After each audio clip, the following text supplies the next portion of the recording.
Baik, Assalamualaikum warahmatullahi wabarakatuh. Bismillahirrahmanirrahim. Selamat sore Bapak Ibu semua. Sore. Saya akan membawakan tentang standar data dan interoperabilitas rekaman elektronik dari sisi Faskesnya sendiri yang menjalankan standar data dan interoperabilitas RMA tersebut. Nah, terkait standar data RMA, kalau kita lihat apa sih standar data RMA itu? Kalau kita lihat secara umum, standar data dan interoperabilitas RMA yang ada baik di Indonesia ataupun di luar negeri, mereka itu ada yang menggunakan ICD, International Classification Disease, ada DICOM di sana, ada SNOMED City, ada LOINS, ada SL7, ada FIRE, ada CDA, ada kita tadi dijelaskan sama bahasannya yang kita pakai itu ICD, SNOMED, LOINS, dan apa tadi KFA. Dan untuk teknik interoperabilitasnya menggunakan FIRE HL7. 24 sendiri kalau di pasal 26 itu isinya pertama itu identitas pasien, kemudian data RMA juga ada hasil pemeriksaan fisik, ada hasil pemeriksaan penunjang seperti lab dan radiologi. Kemudian juga ada hasil pemeriksaan klinis seperti catatan klinis diantaranya diagnosa, ada persiapan pengobatan, kemudian ada juga rencana tindak lanjut pelayanan kesehatan, baik itu tindakan medis atau rujuk lanjut dan lain-lain. Kemudian juga ada nama dan tanda tangan tenaga kesehatan pemberi pelayanan kesehatan yang mungkin saat ini masih beberapa belum menggunakan tanda tangan. Kalau di Satu Sehat sendiri, terminologi yang digunakan untuk penyakit kita menggunakan ICD-10 dan untuk tindakan medis menggunakan ICD-9-CM, dan untuk pemeriksaan penunjang laboratorium dan radiologi menggunakan standar terminologi LOINS, dan untuk istilah-istilah klinis seperti body structure, keluhan utama, riwayat-riwayat lain itu menggunakan SNOMED City, dan kemudian ada juga obat dan alat kesehatan menggunakan kamus farmakos atau disingkat KFA. Nah, standar interoperabilitas RNA sendiri di Indonesia menjadikan platform Satu Sehat sebagai ekosistemnya untuk melakukan pertukaran data kesehatan yang menghubungkan antar sistem informasi, baik itu di Faskes tingkat pertama, Faskes tingkat lanjutan, dan Faskes-Faskes lain seperti klinik dan lab mandiri atau radiologi mandiri, ke regulator diantaranya bisa juga Kementerian Kesehatan atau Dinas Kesehatan, atau juga bisa juga sebagai penjamin, yaitu diantaranya BPJS Kesehatan atau BPJS Ketenagakerjaan, atau di Dinas Kesehatan juga ada beberapa yang Jamkes atau Jamkes di Jakarta, dan juga ekosistem lain yaitu penyedia layanan digital seperti banyak platform ya, kalau ada yang pokoknya ending kata-kata terakhir ada dok-doknya gitu lah, apa dok ini dok kalau nggak salah. Nah, dalam hal ini standar pertukaran datanya yang di dalam platform Satu Sehat itu menggunakan FIRE HL7. Di modul FIRE HL7 di Satu Sehat sendiri untuk saat ini yang sudah ada itu pertama modul rawat jalan, ini sudah berjalan di beberapa Faskes. Alhamdulillah sudah production untuk modul rawat jalan di Yuskes 1 kalau nggak salah, untuk data registrasi kunjungan, kemudian diagnosa dari pelayanan tersebut, kemudian ada juga tindakan dan persiapan di sana, sampai ke ke pemberian obat ke pasiennya. Kemudian ada juga modul rawat inap yang baru saja diuji cobakan juga dan di workshopkan berbarengan dengan modul IGD dan klaim. Di dalam modul rawat inap juga di Yuskesnya itu ada registrasi rawat inap, kemudian ada diagnosa di sana, ada pemberian obat juga, ada pemberian tindakan juga. Cuma memang di rawat inap IGD itu ada tambahan-tambahan lain yang memang di rawat jalan itu belum ada. Kemudian ada juga modul klaim, nah, ini masih diuji cobakan. Modul klaim itu paparkan ya apa standar terminologinya tuh kalau nggak salah KPTL gitu kalau nggak salah. Nanti itu standar standar data tarif-tarif dari rumah sakit itu ada kode-kode standarnya nanti. Kemudian yang lainnya ada modul program yang dijalankan baik di FKTP dan di FKTRL, diantaranya modul ANC, ada PNC, ada modul neonatus, ada modul gizi, kemudian ada modul imunisasi, ada juga modul screening.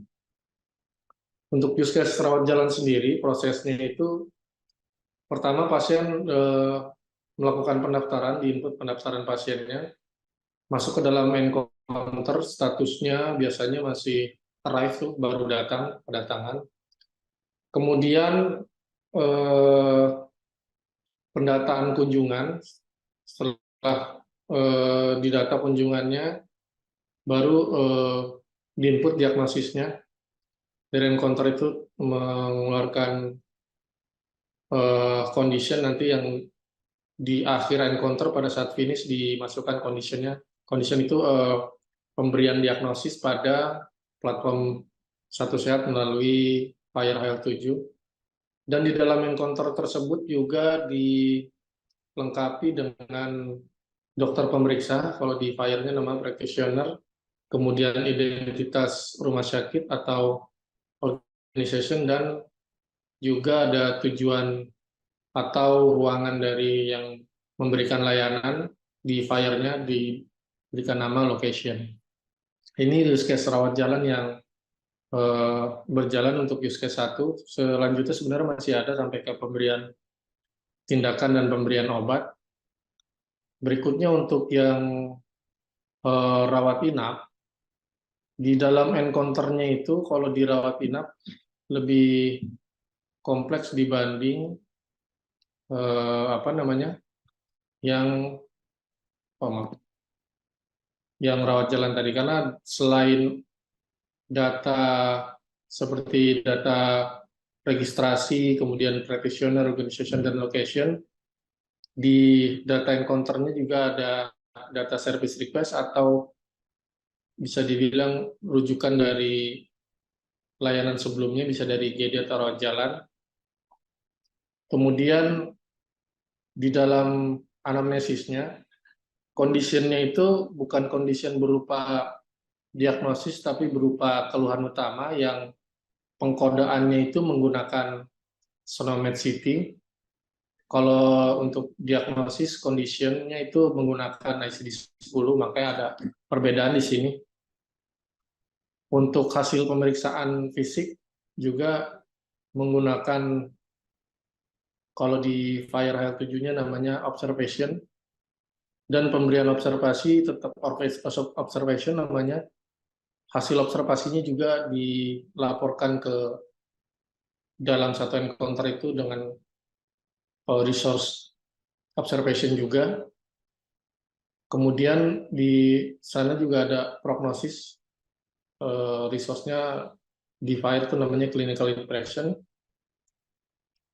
Dan apabila di dalam inap tersebut ada tindakan sama seperti di rawat jalan, maka ada resource prosedur di dalam encounter-nya. Kemudian ada juga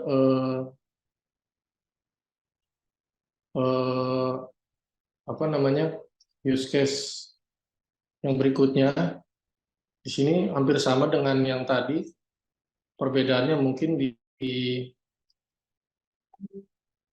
condition di cara keluarnya itu resource-nya resource condition, cuma menggunakan kodenya sama seperti yang anamnesis tadi, menggunakan kodenya kode SNOMED City, bukan kode diagnosis, karena sebenarnya di dalam SNOMED City itu banyak istilah-istilah klinis yang kalau di dalam konsepnya dibagi 19 konsep, di dalamnya ada body structure juga ada di sana. Jadi observation juga menggunakan kodenya kode Snowmed City. Ada juga yang memakai kode Loins untuk nilainya, tapi kalau untuk ininya menggunakan Snowmed City untuk body structure-nya. Di sana juga ada di dalam Snowmed City itu banyak konsepnya ya. Selain body structure ada juga clinical clinical finding juga. Di sana ada penyakit juga, ada tindakan juga, dan lain-lain. Nah, ini yang use case claim mungkin di tahap uji coba ya, kan alhamdulillah lancar. Dari Satu Sehat platform rencananya Vaskes data pembiayaannya itu kita kirimkan di dalam resource coverage eligibility request ke dalam Satu Sehat platform. Kemudian nanti si pihak asuransi memberikan data kepesertaan atau data coverage si pasien kalau di FireHealth 7-nya. Nah, untuk data klaim untuk data klaimnya dari Vaskes mengirimkan data klaim berdasarkan inputan yang ada di layanan sebelumnya, baik itu dari rawat jalan maupun perawat inap, dari mulai data registrasi, kemudian diagnosa, kemudian tindakan, pemberian obat, pemeriksaan lab, dan lain-lain digabungkan dalam satu klaim, dikirimkan ke Satu Sehat, nanti keluarannya itu klaim respon. Nah, fitur RME versus Satu Sehat di dalam penerapan interoperabilitas ke platform Satu Sehat yang tentunya menggunakan teknologi FireHealth 7, sebenarnya kelengkapan fitur RME ini mempengaruhi proses pertukaran data di Vaskes ke regulator atau sebaliknya. Di beberapa tempat masih banyak SIMERAS atau RME di Vaskes tersebut yang fitur-fiturnya masih belum bisa mengakomodir kebutuhan data dari yang diminta oleh atau dibutuhkan di dalam resource-resource yang ada di FireHealth 7. Salah satunya misalkan yang terbaru ini Snowmed City dan Loins. Untuk Loins ini, Snowmed City, Loins, dan KFA, maaf satu lagi. Untuk Loins ini, si Pasienkes di dalam fitur RME-nya perlu melakukan mapping-mapping terhadap pemeriksaan-pemeriksaan lab atau pemeriksaan penunjang ke dalam sistemnya agar bisa terkirim ke Satu Sehat. Begitu juga untuk yang KFA, begitu juga untuk yang Snowmed City. Kalau Snowmed City ini lebih dinamis, jadi sebenarnya harus ada fitur tambahan lagi di rumah sakitnya untuk pemberian kode Snowmed City, sama halnya seperti ketika klinisi melakukan asesmen di SOAP atau di CPPT. Asesmennya itu ada yang langsung melakukan input ICD-10, ada juga yang ICD-10-nya dilakukan oleh perekam medis. Seperti itu. Nah, fitur untuk pengkodaan Snowmed City untuk saat ini saya belum tahu juga, belum pernah menemukan juga ada yang di Vaskesnya, baik itu di rumah sakit atau puskesmas atau klinik yang sudah menyediakan untuk penginputan kode Snowmed City. Nah, di sini ada auto code versus manual code. Di dalam pemenuhan kebutuhan pengiriman data ke Satu Sehat, kembali lagi saya mengulang, terminologi yang digunakan kan ada ICD-10, ada ICD-9CM, Loins, Snowmed City, dan KFA. Nah, masing-masing Fasiankes itu biasanya memiliki metode-metode yang berbeda dalam penentuan pemberian kode eh, terminologinya di sistem RME-nya atau di CMRS atau di Simpusnya atau di Simplink. Nah, kalau kita lihat di sini, misalkan kita pakai metode autocode di beberapa SIM RME atau Simpus atau SIM klinik atau SIM RF, biasanya tingkat kesadaran atau rencana tindak lanjut kan dia modelnya combo box atau pilihan atau radio button. Nah, ini kan bisa kita langsung mapping kode semua mapping. Nah, ini bisa kita menggunakan metode autocode. Atau misalkan prognosis atau kondisi saat meninggalkan rumah sakit, kita bisa pakai metode autocode disesuaikan dengan kondisi SIM-RS, SIMPUS atau SIM klinik yang ada di tempat Bapak Ibu. Nah, untuk manual code itu seperti apa misalnya contohnya CPPT atau catatan perkembangan pasien terintegrasi. Saat ini kalau seperti yang kita ketahui, kolom SOAP itu ada yang diagnosa di kolom assessment-nya, kolom A-nya itu ada yang secara otomatis diisi, ada yang diisinya secara pretext. Baru nanti kemudian di-coding oleh perekam medis di belakangnya setelah selesai layanan. Nah, untuk kolom planning juga, kolom planning biasanya untuk peresepan obat dan tindakan, kalau resep mungkin ada beberapa yang otomatis masuk, tapi mungkin perlu juga di mapping kode KFA-nya tadi. Jadi kalau kode KFA mungkin bisa langsung AutoCAD ya kalau sudah mapping. Nah, untuk ICD dan SIAM ini sendiri biasanya untuk kodenya ada yang jarang sih, biasanya perekam medis ini karena kaitannya sama pembiayaan nanti. Kemudian ada kolom keluhan utama, kalau di CPP itu di kolom S, subjek, biasanya juga klinisi, baik itu perawat ataupun dokter, menulis keluhan utamanya itu free text, jadi harus diinputkan kodenya ulang oleh baik itu perekam medis atau bisa pakai tools lain di belakang itu. Nah, untuk pengiriman data platform ke Satu Sehat ada dua metode, dan tadi sudah disinggung oleh Pak Edi, ada real time, ada scheduler. Real time juga ada dua macam. Yang pertama ada satu persatu atau real time-nya bundle. Gitu. Nah, ini dilihat dari kondisi RME atau infrastruktur yang mendukung sistem tersebut. Kalau dari kondisi dan infrastrukturnya mendukung untuk real time dan satuan, ya langkah lebih bagus gitu. Tapi kalau memang ini kan bisa disiasati dengan scheduler, misalkan di saat yang tidak peak time, misalkan di malam hari, kirimkan baik itu kirim satuan atau kirimnya langsung dalam bentuk bundle menggunakan scheduler. Seperti itu. Nah ya, ini real time, data dikirim langsung berbarengan selesainya hilang kesehatan, dilakukan dalam pada saat rekam medis elektronik diinputkan atau selesai input. Nah, untuk schedule sendiri dilakukan menggunakan penjadwalan seperti itu. Nah, ada beberapa alasan kegagalan IMR dalam penerapannya. Yang pertama biasanya itu yang paling sering jadi alasan adalah mahal dan memerlukan investasi besar karena infrastruktur IMR tidak murah ya. Kemudian aplikasi tidak standar karena setiap paskes pasti mempunyai aplikasi sendiri-sendiri. Kemudian yang pasti lebih sulit dari rekam medis kertas karena belum terbiasa mungkin. Terus biasanya di awal-awal implementasi menurunkan produktivitas. Kemudian ada yang berpikir IMR hanya bermanfaat bagi pihak asuransi atau regulator.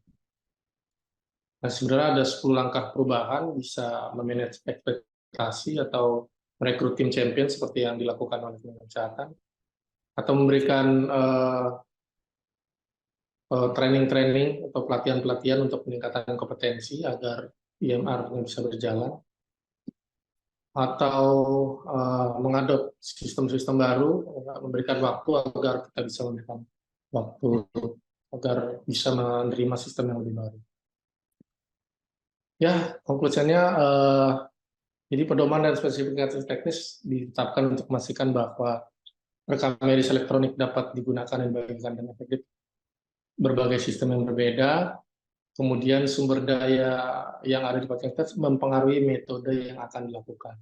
Jadi tergantung sumber dayanya.